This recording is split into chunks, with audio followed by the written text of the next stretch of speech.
Assalamualaikum warahmatullahi wabarakatuh. Bismillahirrahmanirrahim. Innal hamdalillah nahmaduhu wa nasta'inuhu wa nastaghfiruh wa na'udzu billahi min shururi anfusina wa sayyiati a'malina. May yahdihillahu fala mudilla lahu wa may yudlil fala hadiya lahu. Asyhadu an la ilaha illallah wahdahu la syarika lahu wa asyhadu anna Muhammadan 'abduhu wa rasuluh. Summa amma ba'd. Ikhwah hadirin sekalian yang insyaallah dirahmati oleh Allah Subhanahu wa taala. Alhamdulillah kita ucapkan kepada Allah Subhanahu wa taala karena masih memberikan kita kesempatan, masih memberikan kita hidayah untuk sampai saat ini menghadiri majelis ta'lim. Semoga yang akan kita bahas dalam kesempatan kita kali ini diberikan keberkahan, kemanfaatan oleh Allah Subhanahu wa taala insyaallah. Amin ya rabbal alamin. Walaupun toh sebagian di antara kita ataupun sebagian di antara umat manusia karena sibuknya tadi malam untuk membuat berisik orang lain, sehingga saat pagi hari sebagian di antara mereka tidak bangun untuk sholat subuh. Tidak bangun untuk sholat subuh. Semoga diberikan hidayah oleh Allah SWT insyaallah. Amin ya rabbal alamin. Bismillahirrahmanirrahim.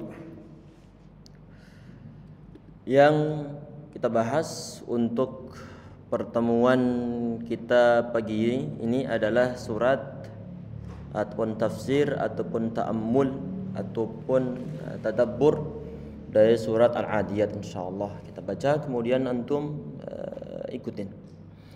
A'udzu billahi minasy syaithanir rajim. A'udzu billahi minasy syaithanir rajim. Bismillahirrahmanirrahim. Bismillahirrahmanirrahim. Wal 'adiyati dhabha. فالموريات قدحا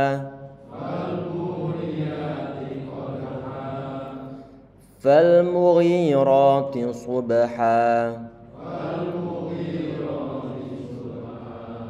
فأثرن به نقعا فوسطن به جمعا Innal insana li rabbih lakanud.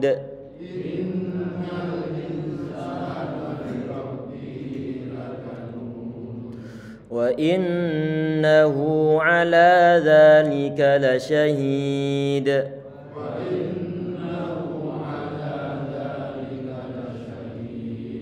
Wa innahu li bil khairi lasyadid.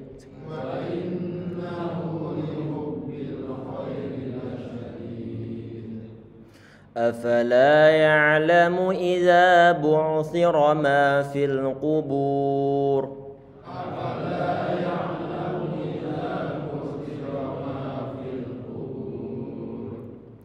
Wa hussila ma fis sudur. Inna rabbahum bihim yawma idzil la khabir.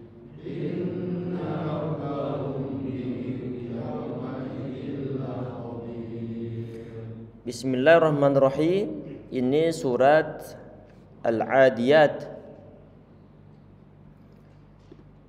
Ada ikhtilaf pendapat dari kalangan para ulama. Ada perbedaan pendapat dari kalangan para ulama. Dia ini apakah termasuk dalam kategori surat Makkiyah ataupun surat Madaniyah. Ada sebagian di antara ulama mengatakan bahwa ini adalah surat Madaniyah. Ada yang mengatakan bahwa ini adalah surat Makkiyah.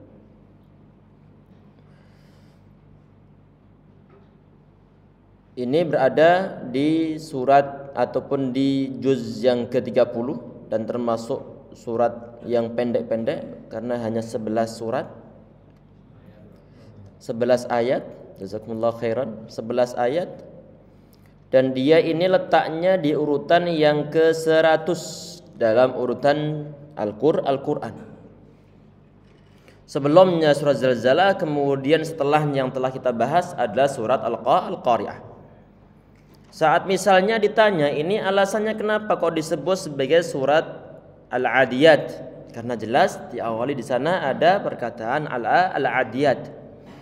Al-Adiyat itu sendiri artinya adalah al-khail allati ta'du bi sur'atin wa salabatin fil ghazawatil islamiyah wal ma'arik didda a'da'id dinil Islam.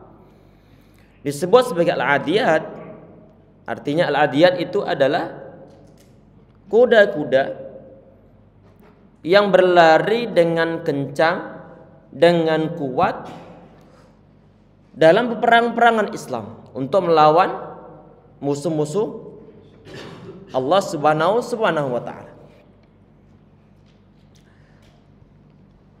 Saat misalnya ditanya, ini kira-kira ada fadilah tertentu ataukah tidak bagi orang-orang membaca surat Al-Adiyat?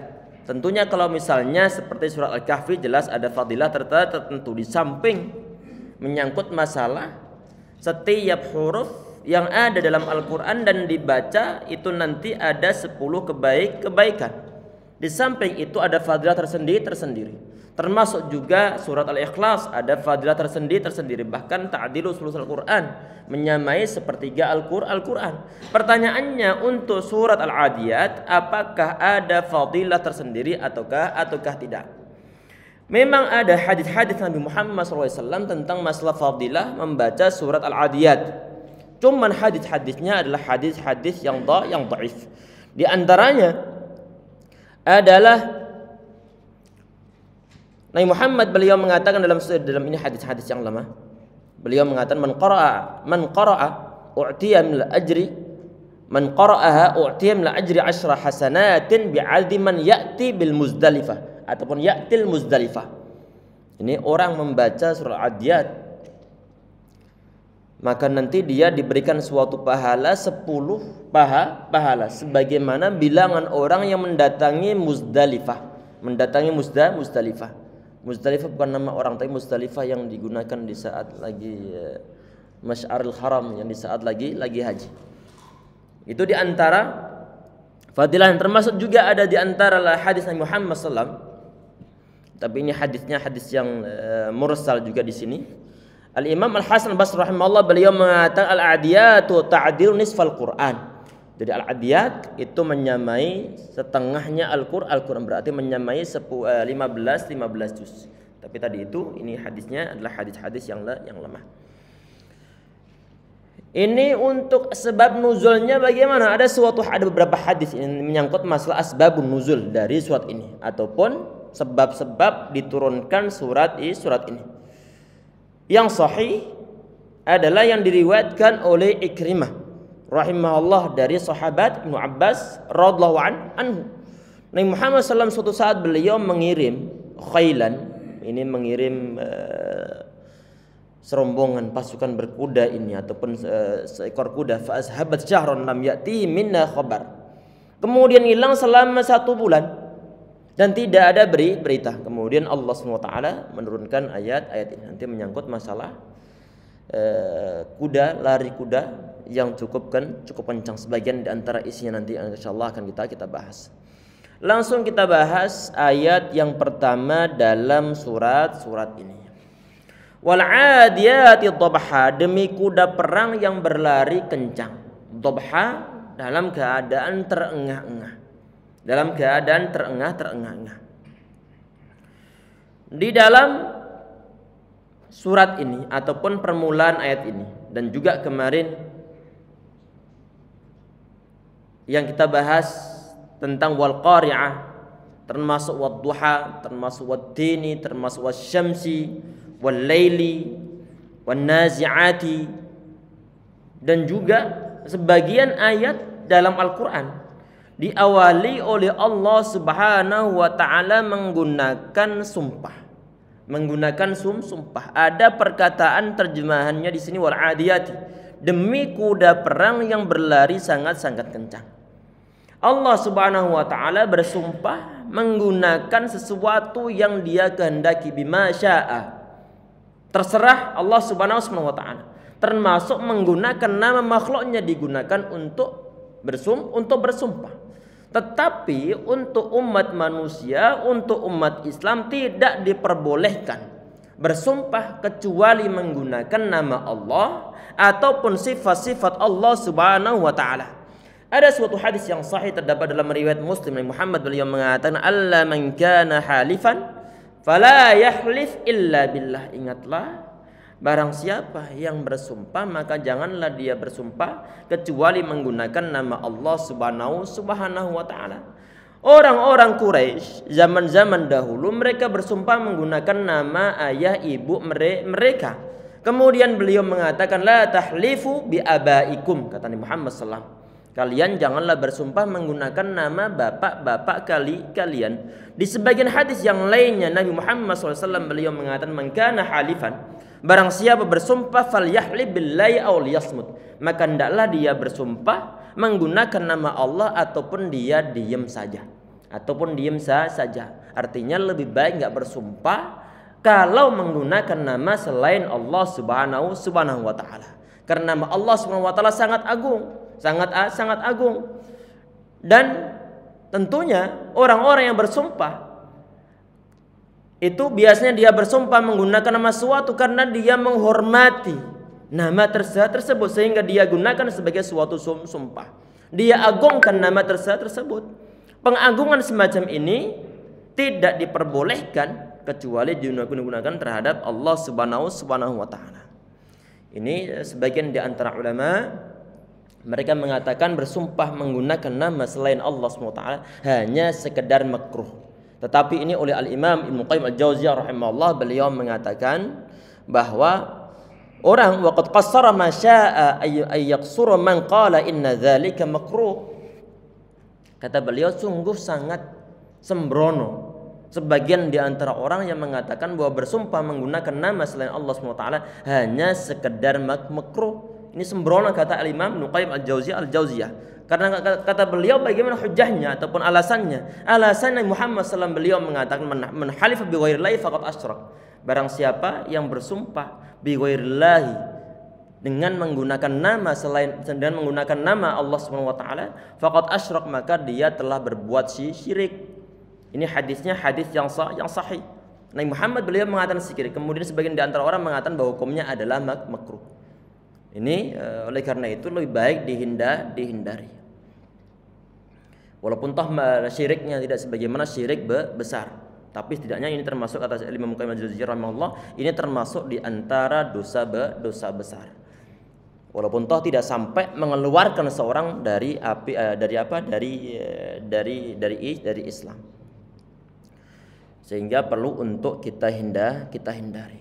Di dalam hal ini ya ikhwah yang telah kita sampaikan bahwa Allah SWT bersumpah menggunakan nama makhluknya berarti dalam diri makhluk yang dijadikan sebagai bahan sumpah oleh Allah SWT itu ada sesuatu yang sangat hebat ataupun sesuatu yang perlu untuk diperhatikan dalam syariah agama Islam. Termasuk dalam hal ini nanti ini adalah menyangkut masalah al-adiyat, yaitu demi kuda perang yang berlari kencang. Ini di dalam ayat yang pertama di sini ini, wal adiyati, ini ada sebagian di antara ulama ahli tafsir mengartikan al-adiyat di sini adalah bukan kuda yang berlari kencang, tetapi adalah unta yang berlari kencang. Ini sebagian di antara penafsiran ayat ini ataupun ayat kata al-adiyat. Tapi yang masyhur dari jumhur ulama berdasarkan yang disampaikan oleh al-Imam sahabat Ibnu Abbas radhiyallahu anhu, ini pendapat dari sahabat Ibnu Abbas radhiyallahu anhu, adalah kuda yang berlari sangat kencang, digunakan untuk berperang. Ada sebagian di antara sahabat termasuk sahabat Ali radhiyallahu anhu mengatakan bahwa ini adalah al-ibil ataupun unta. Nanti insyaallah kisahnya kita sebutkan. Wal 'adiyat dhabha, dan dalam keadaan terengah-engah. Kuda yang berlari sangat kencang, tentunya dia mengeluarkan tenaga yang sangat banyak. Tenaga yang sangat banyak, pergerakan kakinya cukup kencang, sehingga logis kalau seandainya nafasnya pun nanti terengah-engah. Karena mungkin memburu sesuatu, karena mungkin yang mengendarainya dia pengen segera untuk mencapai tujuannya. Termasuk diantaranya adalah orang-orang yang menunggang kuda, orang-orang yang naik kuda dari kalangan kaum muslimin ataupun yang lainnya, mereka melarikan kuda dengan kencang adalah untuk targetnya segera sampai ke medan laga ataupun sampai segera bertemu dengan musuh sehingga menyelesaikan jihad mereka. Dhabha tadi ini diartikan adalah terengah-engah, itrabun nafsi ataupun nafasi al-mutaraddid fil hanjarati duna yakhruja minal fami. Ada sebagian di antara penafsiran kata ad-dhabha di sini ini adalah keluar masuknya nafas dalam tenggorokan ataupun dalam saluran pernafasan tanpa dikeluarkan melalui mulut. Ini sebagian di antara arti dari kata dhabha. Kemudian ayat yang berikutnya, fal muriyati qadha, dan kuda yang memercikkan bunga api dengan pukulan kukunya. Ini kata para ulama, ini kata al-muriyat, ini adalah diambil dari kata arwah. Arwah qadha. Qadha artinya di sini ini ataupun arwah di sini ini maksudnya adalah mengeluarkan percikan-percikan api. Di saat ada sebagian di antara barang keras bertemu ataupun digesekkan, dihantamkan dengan barang keras yang lain yang cukup padat dan dalam keadaan kering, biasanya akan mengeluarkan percikan-percikan api. Baik mungkin berupa pedang dengan pedang, ataupun mungkin batu dengan batu, ataupun mungkin tapal kuda dengan batu yang dilewati. Apakah memungkinkan ini kuda sampai mengeluarkan percikan batu di saat mereka berlari dengan kencang? Coba perhatikan, ini ada beberapa video yang ingin kita tampilkan.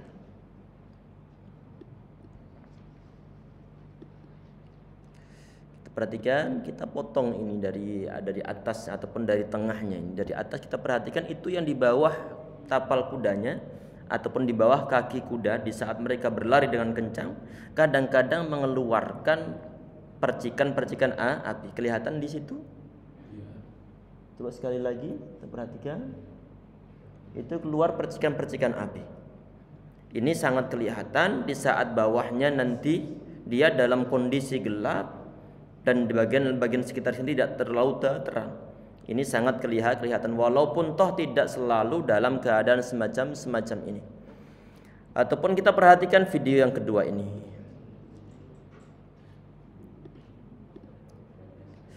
Ini nyari video yang lebih jelas yang ketemu ini. Kita perhatikan ini video, coba lihat sampai keluar percikan apinya. Sekali lagi. Kelihatan percikan apinya?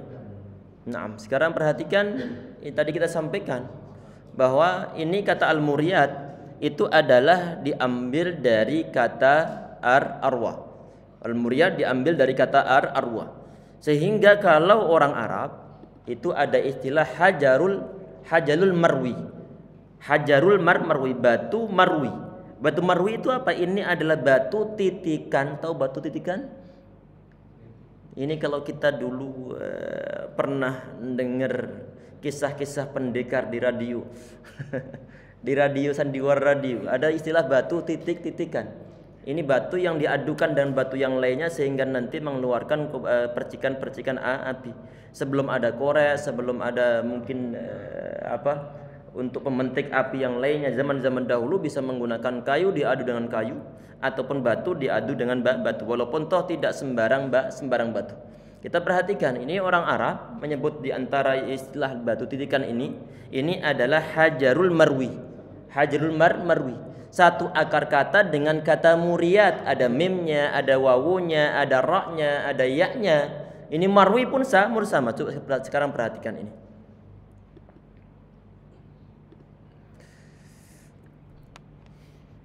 Ini enggak lama insyaallah.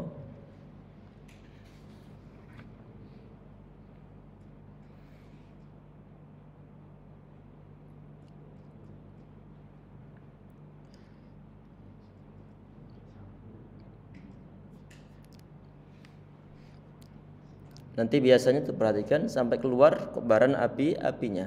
Ataupun ini perhatikan lagi nih. Ataupun cara-cara di samping nanti menggunakan batu dengan batu ataupun batu dengan besi. Batu dengan besi. Ini biasanya ditempuh oleh anak-anak zaman-zaman kita saat ini yang mungkin menggunakan cara-cara tradisional untuk memunculkan api. Itu menggunakan sabut, mungkin menggunakan kertas kering untuk dijadikan sebagai tempat menyimpan bara apinya atau percikannya. Setelah nanti bagian yang warna hitam itu atau mungkin berupa sabutnya sudah ada apinya, tinggal nanti ditiup-tiup mungkin ataupun mungkin diangin-anginkan sehingga nanti menjadi suatu kobaran api. Itu ada yang berwarna merah, itu sudah ada bongkah-bongkahan ataupun mungkin di sini baranya ataupun apinya, sehingga nanti tinggal memprosesnya kemudian menjadi kobaran api. Tayyib. Ini berarti saat misalnya ditanya apakah memungkinkan tapal kuda, baik Allah alam ini apakah yang keluar api ini apakah karena di bawah kaki kudanya itu diberikan besi ataukah secara langsung dari kulitnya, dari kuku ataupun apa istilahnya, tapal, kuku kudanya secara langsung ke batu ataukah bagaimana, Allahu alam. Yang jelas bahwa dimungkinkan bagi kaki ataupun kuku seekor kuda, khususnya di saat dia berlari dengan kencang, menggunakan sepenuh tenaganya, digenjot ataupun dikencengin oleh pengendaranya, kemudian bergesekan dengan batu yang ada di jalan-jalan mungkin dalam kondisi panas, sehingga nanti munculkan percikan-percikan api.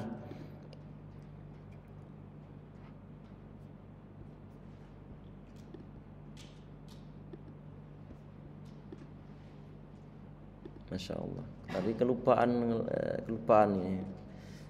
online kan. Masya Allah. La haula wala quwwata illa billah.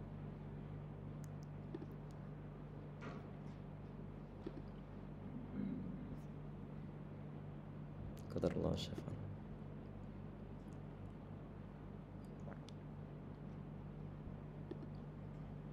Bismillah. Tadi ini adalah fal muriyati qatha, dan kuda-kuda yang memercikkan bunga api dengan pukulan kuku kaki-kakinya. Di dalam hal ini insyaallah cukup jelas tentang kemungkinan munculnya api yang ditimbulkan oleh hentakan kaki kuda di saat dia menghantam suatu batu sehingga memunculkan suatu percikan api, khususnya di saat dalam keadaan gelap. Kemudian fal mughirati subha, dan kuda yang menyerang dengan tiba-tiba pada waktu pagi hari ataupun di waktu subuh. Ini al-mughirat itu adalah jamak dari kata mughirah. Artinya mughirah itu nanti diambil dari kata aghara. Aghara itu adalah al-aghara atau idza hajama al-adwi. Di saat seorang ataupun sekelompok pasukan menyerang pasukan yang lainnya, itu disebut sebagai igharah, ataupun kalau pelakunya maka disebut sebagai mughirah. Jamaknya adalah mughirat. Dan kuda yang menyerang dengan tiba-tiba pada waktu pagi hari. Dalam ayat yang ketiga ini Allah Subhanahu wa taala dia memberitahukan tentang masalah penyerangan yang afdal, itu adalah penyerangan pasukan terhadap musuh-musuhnya di saat pagi hari. Tentunya di saat pagi hari musuh-musuh mereka belum siap, karena dalam kondisi mungkin bangun tidur, dalam kondisi mungkin masih terlelap dalam mimpinya, dalam kondisi mungkin dingin, tahu-tahu kemudian ada penyerangan.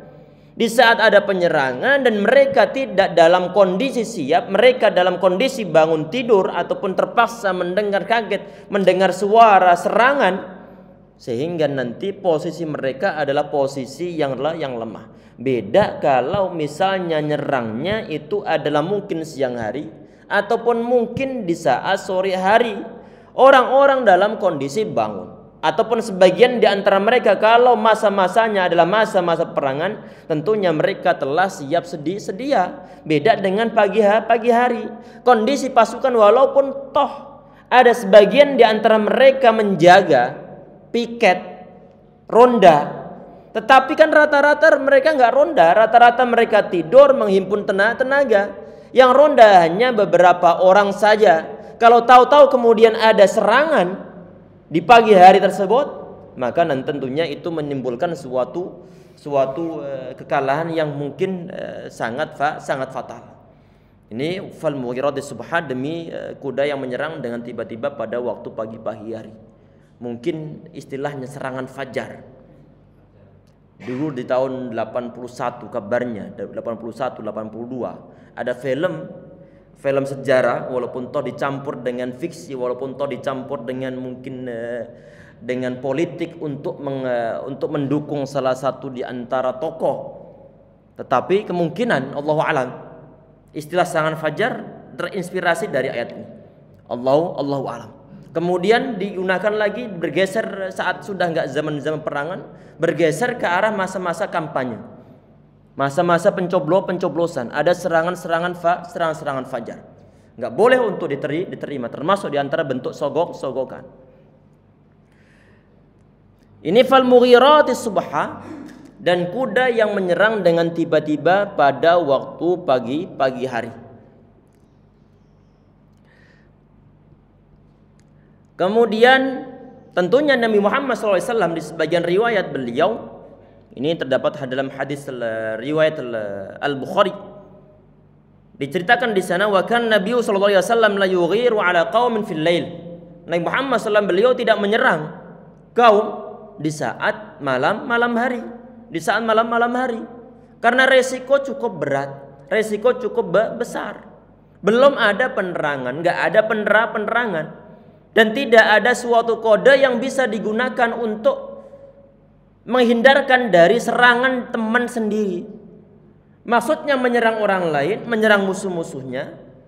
Tapi karena kondisi dalam kondisi gelap, dalam kondisi nggak ada penerangan, sehingga cukup fatal kalau seandainya melaksanakan suatu penyerangan di saat dalam keadaan malam hari. Khususnya lagi di saat memang sudah ketemu fisik.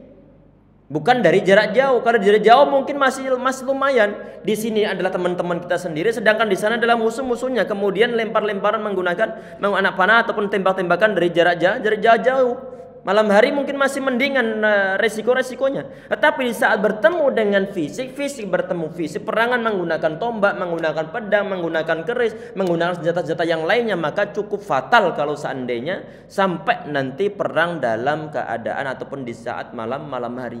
Oleh karena itu Nabi Muhammad SAW beliau tidak berperang, tidak menyerang musuh-musuhnya di saat malam hari. Bal yang tazir, tapi beliau menunggu terlebih dahulu. Faida asbaha, saat beliau masuk pagi hari, saat pagi hari telah menyingsing, saat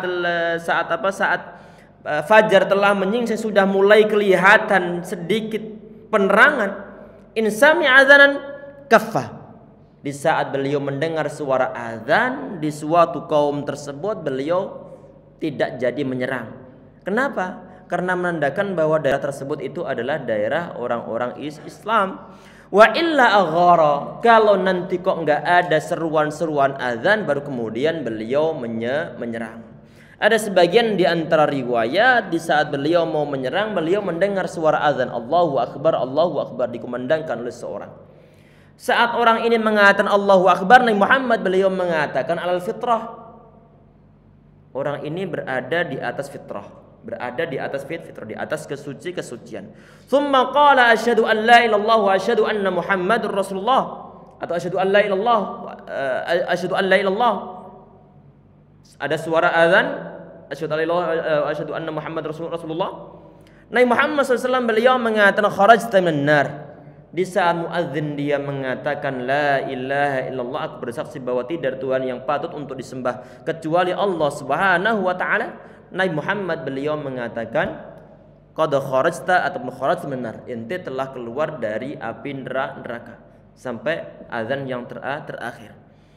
Ini hadis ya ikhwah sekalian, hadisnya adalah hadis sahih, terdapat dalam riwayat Muslim dan juga Al-Bukhari walaupun toh beda redaksi.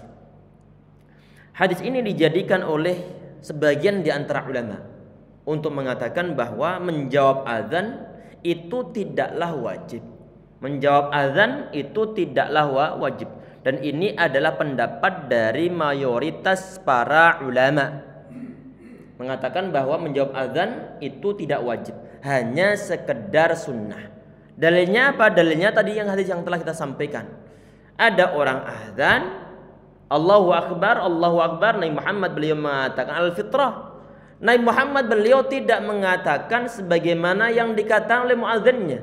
Kalau kita mendengar suara azan, tentunya kita disuruh untuk mengucapkan sebagaimana yang diucapkan oleh muadzinnya. Kecuali hayya 'alas shalah, kita mengatakan la haula wala quwata illa billah.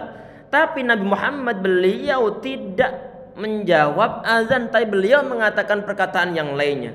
Di saat ada perkataan asyhadu an la ilallah, beliau mengatakan qad kharajta ataupun kharajta minan nar, ente telah keluar dari api neraka. Kenapa keluar dari api neraka? Karena dia telah membaca suatu kalimat tauhid, dalam hatinya ada kalimat tauhid, sehingga dia keluar dari api neraka. Ini yang dijadikan dasar oleh sebagian di antara ulama ataupun mayoritas ulama mengatakan bahwa menjawab azan itu enggak wajib. Kalau seandainya wajib, Nabi Muhammad beliau tidak akan meninggalkannya, dan pasti beliau akan menjawab azan juga. Beliau akan menjawab azan juga. Ini adalah yang disampaikan ataupun pendapat yang diambil oleh jumhur ulama. Sedangkan sebagian di antara ulama yang lainnya mengatakan bahwa menjawab azan itu hukumnya adalah wajib. Ini adalah sebagian ulama, tapi mayoritas ulama mengatakan bahwa hukumnya adalah sunnah. Saat misalnya ditanya ini dasarnya apa? Kenapa kok sebagian di antara ulama mereka mengatakan bahwa menjawab azan itu hukumnya adalah wajib? Karena ada suatu hadis yang sahih muttafaqun alaih. Nabi Muhammad beliau mengatakan idza sami'tumun nida faqulu misla ma yaqul muadzin. Kalau kalian mendengar suara nida, mendengar suara azan, maka ucapkanlah sebagaimana yang diucapkan oleh orang yang azan. Sebagaimana yang diucapkan oleh orang yang azan. Di sana ada unsur perintah, faqulu misla ma yaqul muadzin. Kalian ucapkanlah sebagaimana yang diucapkan oleh muadzin. Di sana ada suatu perintah. Perintah itu yadullu al wujub, menunjukkan suatu kewajiban. Maka artinya bagaimana wajib hukumnya untuk menjawab azan? Itu yang disampaikan oleh sebagian ulama atau pendapat yang kedua. Tetapi mayoritas ulama mengatakan bahwa ini hukumnya adalah sunnah. Terus kalau misalnya ditanya ini kenapa kok ini bagaimana tanggapan tentang masalah perintah Nabi Muhammad SAW dalam hadis tersebut? Mereka mengatakan memang di sana ada suatu unsur perintah, bahwa perintah itu menunjukkan arti wajib, tetapi di saat ada qarinah, ada indikasi yang lainnya, maka membelokkan dari wajib menuju ke sunnah. Apa membelokkannya? Nabi Muhammad beliau di saat tadi itu hadisnya beliau tidak menjawab azan. Kalau seandainya wajib pasti beliau akan melaksanakan. Oleh karena itu ini jumhur ulama mengatakan, mayoritas ulama mengatakan bahwa menjawab azan itu sekedar hukumnya adalah sunnah. Tapi jangan sampai lupa ya ikhwah, sunnah. Kalau sunnah laksanakan saja. Ada perintah, baik perintahnya nanti sifatnya wajib ataupun sunnah, maka laksanakan saja karena fadilahnya ataupun pahalanya sangat besar. Termasuk diantaranya menjawab azan, kemudian nanti setelah dia menjawab azan, habis azan kemudian dia berdoa, Allahumma rabba hadzi ta'wati tammah, sampai terakhirnya. Maka nanti di sebagian hadis Nabi Muhammad beliau mengatakan halat liya syafaati yaumal qiyamah, maka halal uhillat liya syafaati yaumal qiyamah, kama qala Rasulullah, maka nanti halal bagiku untuk memberikan syafaat pada orang yang menjawab azan dan juga yang berdoa tadi itu untuk mendapatkan suatu syafaat dari Nabi Muhammad SAW. Jadi perlu untuk kita menjawab azan, walaupun toh sebagian di antara ulama mengatakan bahwa hukumnya sekedar sunnah kita laksanakan. Tadi ini ya ikhwah sekalian, wal 'adiyati dhabha, tadi ini sebagian di antara ulama termasuk al-imam ataupun sahabat Mu'abbas radhiyallahu anhu, beliau mengatakan bahwa ini adalah berkaitan tentang masalah apa? Kuda. Ada sebagian di antara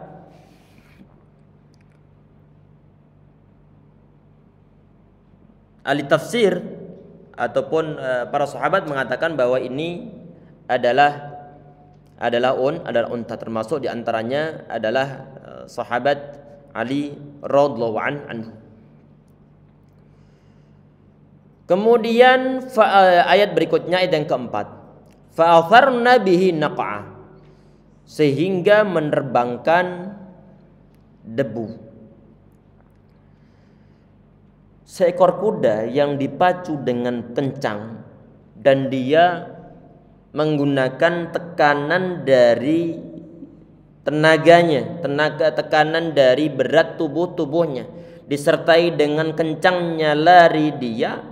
Kalau misalnya kuda ini berada di atas tanah, minimal tanah nanti untuk berada di atas daratan, berada di atas tanah dan tanahnya adalah tanah yang kering, tentunya nanti debu-debunya akan berterbangan. Semakin banyak kuda yang dipacu dalam satu rombongan, maka semakin besar gumpalan-gumpalan debu yang berterbangan, hamburan-hamburan debu, kerikil-kerikil bertebaran. Karena kenapa? Karena diantem oleh kaki kuda-kuda, sehingga menerbangkan debu-debu. Kalau lewat berada di atas perairan, di atas air, maka nanti menimbulkan suatu percikan-percikan air. Tentunya bukan sungai yang menenggelamkan, tetapi ada sebagian di antara daratan yang mungkin di sana ada air, walaupun toh tidak banyak, sehingga di atasnya kalau misalnya ada kuda yang berpacu dengan kencang, tentunya nanti akan menimbulkan suatu percikan-percikan ataupun menimbulkan suatu cipratan-cipratan dari air yang diterabas oleh kuda-kuda yang lari dengan kencang. Fa'atharna bihi naq'a fawasatna bihi jam'a, lalu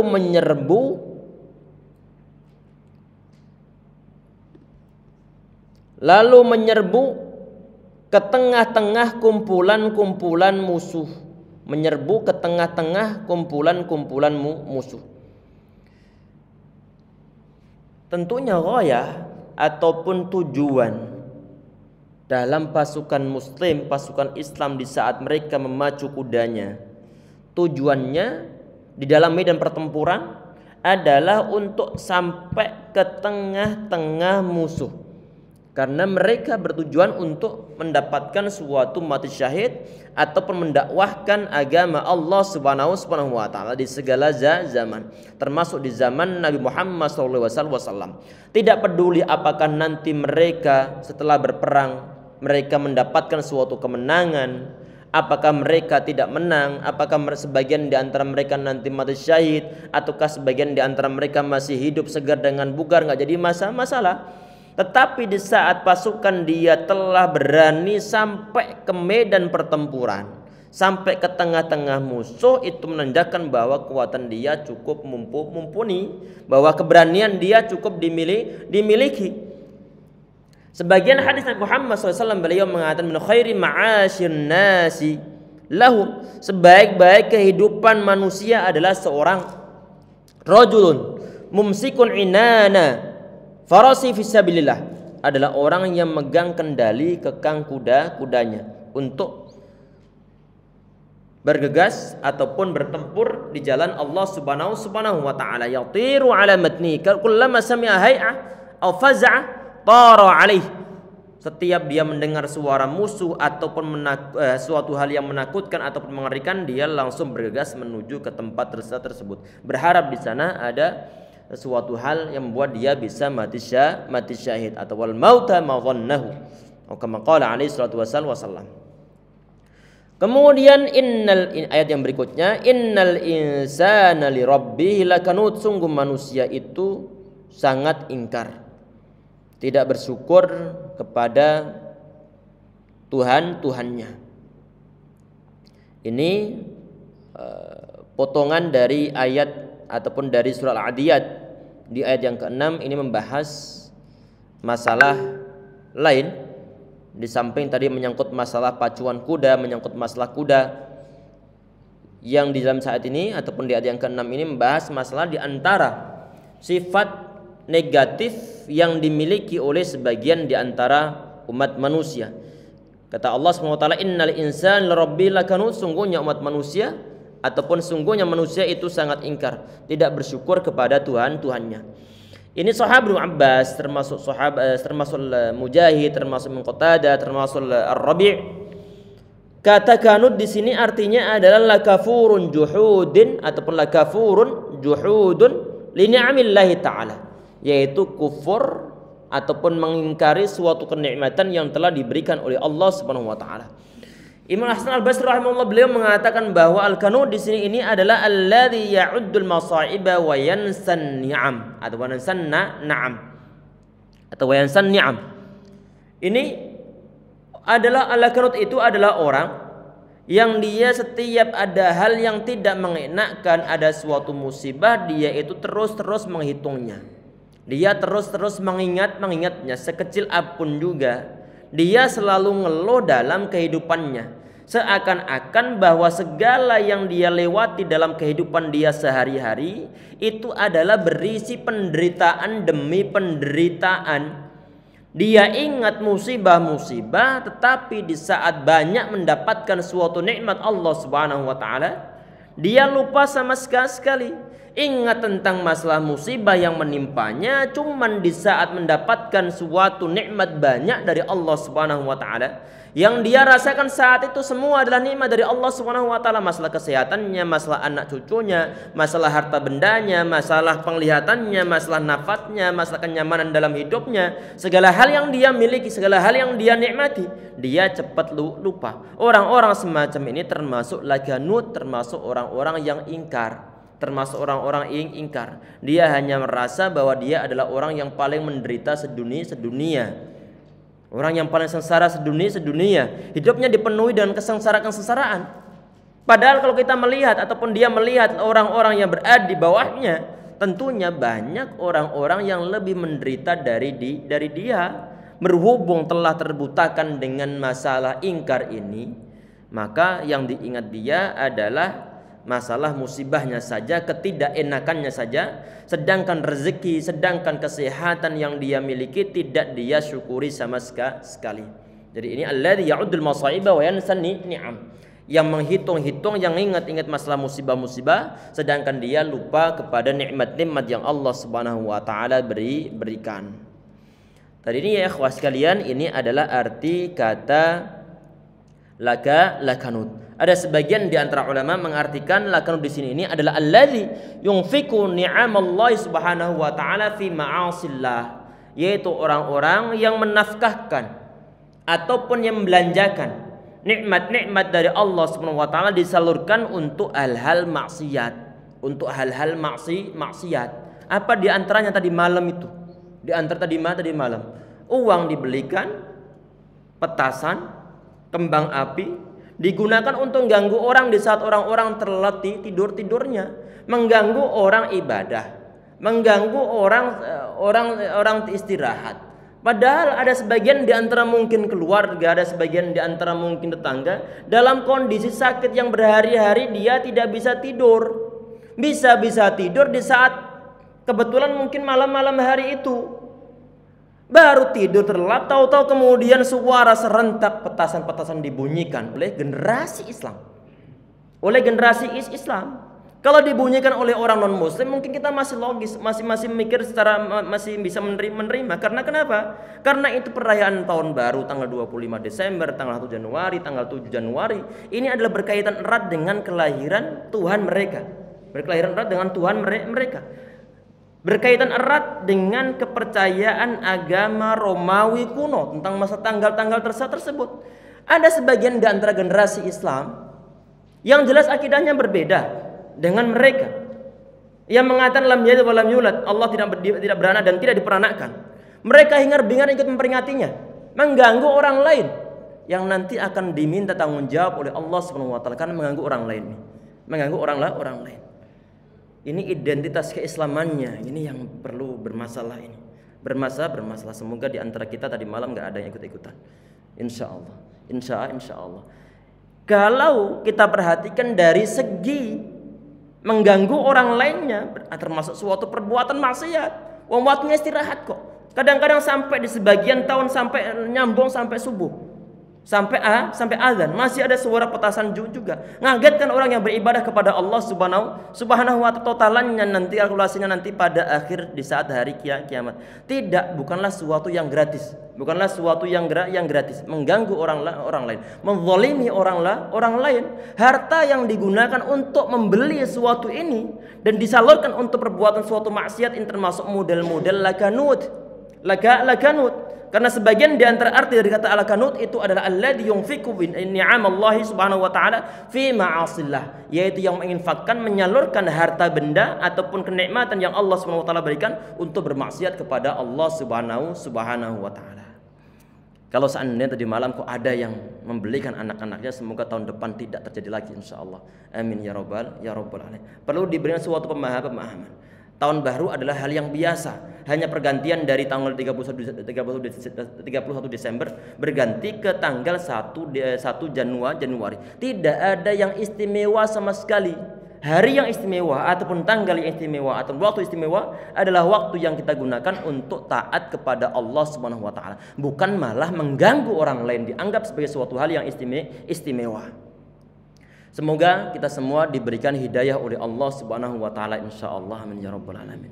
Dan semoga di tahun baru ini Masehi ataupun di hari-hari berikutnya ataupun hari-hari sebelumnya iman kita kian tambah. Iman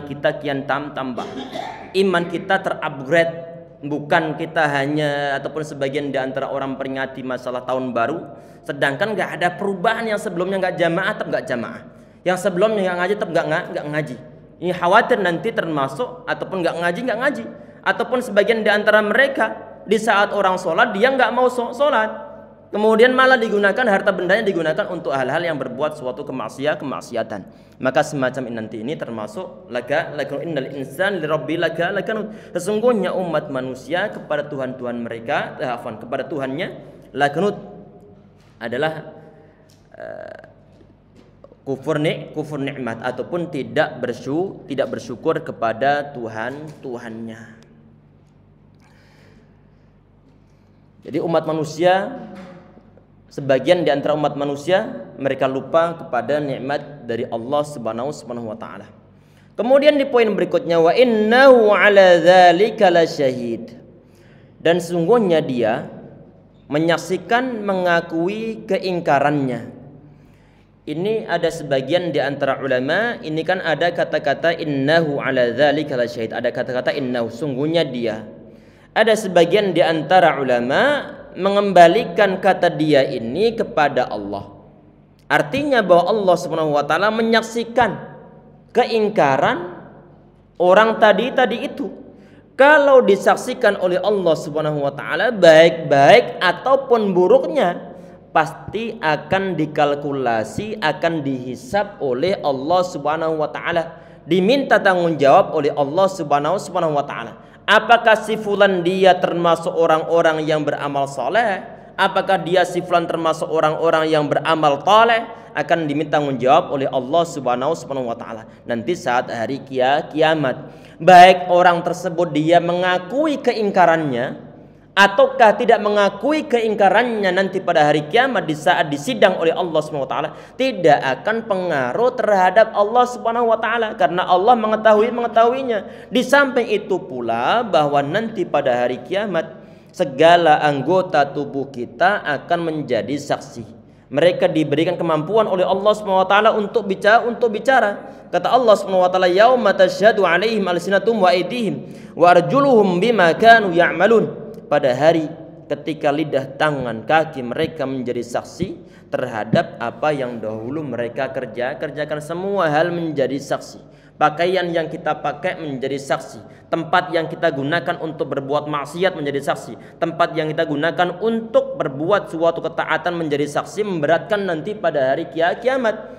Kalau digunakan untuk berbuat suatu ketaatan, maka akan meringankan beban nanti di akhirat. Kalau digunakan untuk suatu kemaksiatan, pakaian kita, kendaraan kita, harta benda kita, rumah kita, tempat yang kita tempati, semua akan menjadi suatu saksi yang memberatkan nanti di saat hari kiamat. Dan orang umat manusia, mereka tidak akan bisa mengingkari tentang saksi-saksi tersebut. Di samping Allah SWT syahid, Allah menyaksikan, Allah mengetahui, dan juga ada saksi-saksi dari tubuh kita sendiri.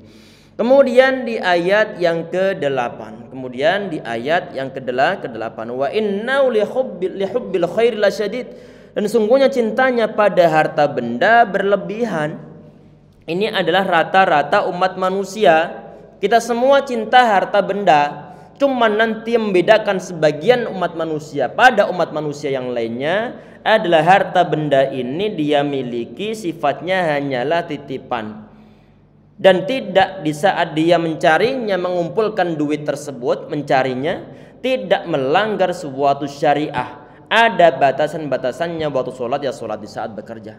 Waktu tidur ya tidur di saat dalam sudah di luar waktu bekerja. Waktu ibadah, waktu ngaji yang ngaji.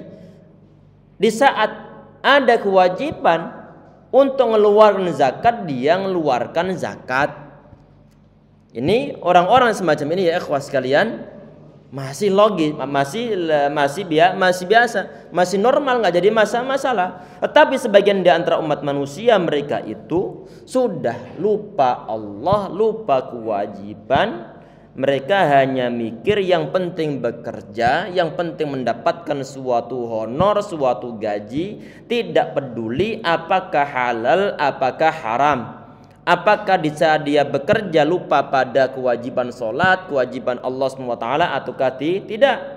Yang semacam ini tentunya sangat tercela. Tentunya untuk masalah harta benda ini adalah termasuk anak, termasuk keluarga, adalah merupakan suatu fitnah, ujian dari Allah Subhanahu wa taala. Innam amwalukum wa auladukum fitnah. Sesungguhnya harta benda kalian dan juga anak-anak kalian adalah menjadi suatu fitnah, menjadi suatu ujian bagi pemiliknya.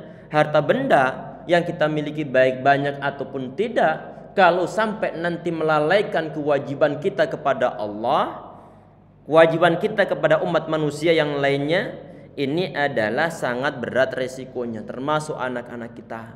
Semoga mereka semua diberikan hidayah oleh Allah Subhanahu wa taala insyaallah. Amin ya rabbal alamin. Menyangkut masalah harta benda, kata Allah Subhanahu wa taala, "Wa tuhibbunal mala hubban jamma." Dan kalian mencintai harta benda dengan kecintaan yang berlebihan, kecintaan yang sangat banyak, yang tidak tahu aturan tentang syariat. Tentunya ini adalah orang-orang yang tercela yang karakternya tercela. Padahal harta benda aslinya yang kita miliki, kata Nabi Muhammad SAW, itu adalah wahallaka ya ibna Adam min malika illa ma akalta fa afnaita. Wahai anak manusia, anak cucu Adam, bahwa harta yang engkau miliki itu adalah yang telah engkau makan kemudian habis. Aw labista fa ablaita, ataupun yang engkau pakai kemudian dia usang. Aw tasaddaqta fa amtaita, ataupun yang telah engkau sedekahkan kemudian engkau laksanakan. Ini sedangkan yang lain itu termasuk harta benda yang mungkin ditinggalkan oleh kita terhadap cucu-cucu kita, itu bukanlah harta benda kita. Bukanlah harta benda kita. Bukan rezeki untuk kita aslinya, karena itu ada rezeki mereka. Karena kenapa? Karena kita nggak makan, karena kita nggak menggunakannya, dan kita tidak menyedekahkannya. Kalau harta yang dimiliki oleh umat manusia itu hanya sebatas 3 poin tadi itu, yang dipakai kemudian rusak, ataupun yang dimakan kemudian habis, ataupun yang disedekahkan.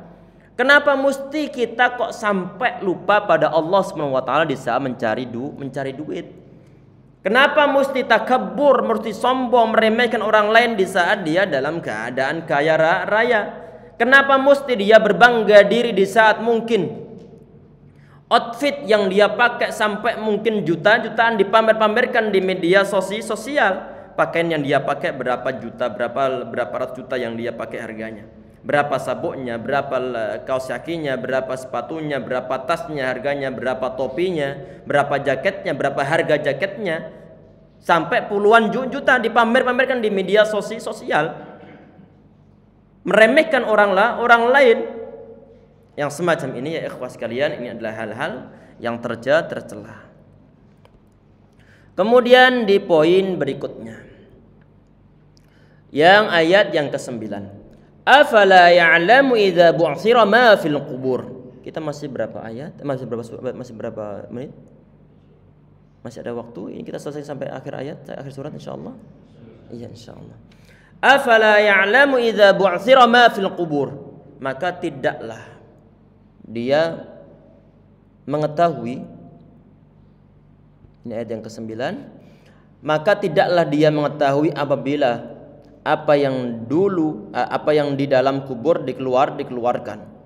Maka tidaklah dia mengetahui apabila apa yang dalam kubur dikeluarkan. Ini maksudnya adalah masa-masa umat manusia dibangkitkan oleh Allah Subhanahu wa taala dari kuburan mereka untuk dikumpulkan di padang mahsyar. Apakah umat manusia tersebut tidak mengetahui apabila mereka di dalam kubur akan dikeluarkan? Artinya nanti mereka akan mengetahui dari segi apa? Dari segi akibat apa-apa yang telah mereka perbuat selama mereka berada di dunia. Wa husila ma fis sudur. Dan apa yang tersimpan di dalam hati. Ini enggak kelihatan sebentar.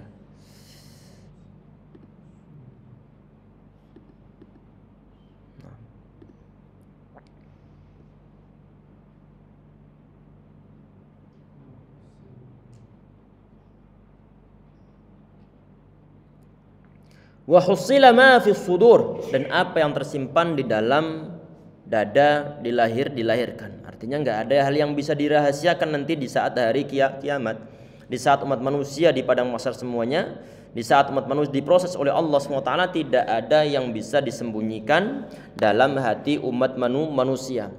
Inna rabbahum bihim yauma idzil khabir. Sungguh Tuhan mereka pada hari itu maha teliti terhadap keadaan mereka.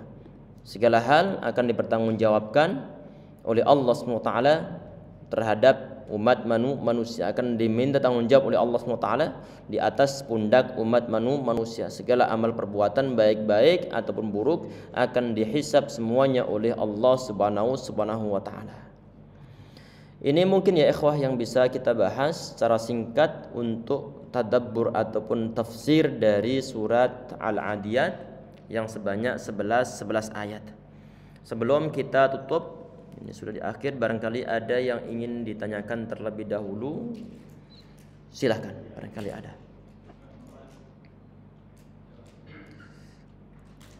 Monggo.